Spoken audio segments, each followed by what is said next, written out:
Kuri wa gatatu igenekezo rya 11 gitugutu 2023 buramatari w'intara ya Gitega Venamani Rambona yaratanguje ingendo mu makomine mu ntumbero yo kugirisha inama abarongoye imitumba n'abahuza bo ku mitumba kugira ngo bigishanye uko bakwiye gutunganiriza abenegihugu neza atawurengeye akarimbi uwundi mu vyajejwe. Izo ngendo yazitanguriye mu makomine ya Buraza na Bukirasazi. Buramatari w'intara ya Gitega Venamani Rambona yamenyesheje ko ibibera ku mitumba bimenyekana kuko usanga hari imyidogo itandukanye mu benegihugu bigaca bigaragaza ko atabutungane kuri bose buhari n'intwaro ibereye. Nico gituma ahamagarira izo ndongozi zo ku mitumba gukora baja inama n'ingingo nabo basangiye igikorwa mu bisata bitandukanye biba bikorera kuri iyo mitumba kugira ngo bungurane ivyiyumviro.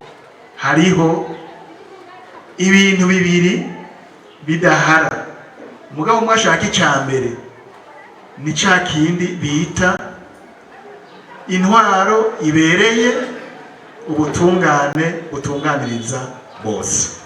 Hatari intwaro ibereye umutekano urahungabana, hatari ubutungane gutunganiriza bose umutekano urahungabana. Muca mwumva yuko kiza ubwa mbere intwaro ibereye, ubutungane kuri bose. Buramatari yarasiguriye izo ndongozi ko abenegihugu bo batunganiriza mu gihe babituye mu kumenya ko abakuru b'imitumba bafise igikorwa cyo kumvikanisha no guhanura. Ivyo rero ngo vyotuma atamanza nyinshi zohaba ngo zishike mu masentare. Yarerekanye kandi ko igikorwa c'abahuza ari cyo guca imanza z'amatati, eka nabo nyene ngo barashobora guhanura, ariko iyo vyanse baraheza bagatanga urwandiko ruha uburenganzira uwabituye kunguruza urubanza bakaja muri sentare. Ntaco ubutegetsi butakoze kugira ngo bitunganye neza uhereye ku rwego rw'igihugu gushika no hasi. Maze mwashaka mbere ku mutumba haba abatowe 5 ku mutumba kugira ngo batunganirize abenegihugu. Ati ntibikwiye, reka dushireho ubucamanza bwo ku mutumba kugira ngo abenegihugu boroherwe maze ibintu bigere neza.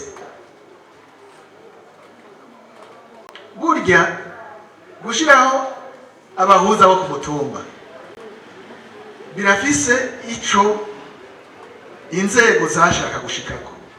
Icambere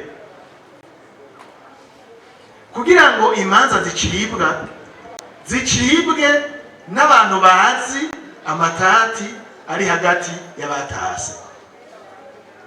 Ku mutumba kanaka hagize abantu bashwanira itongo, ivyo byose abo ku mutumba baba bazi mwene itongo, bica vyoroha kuca.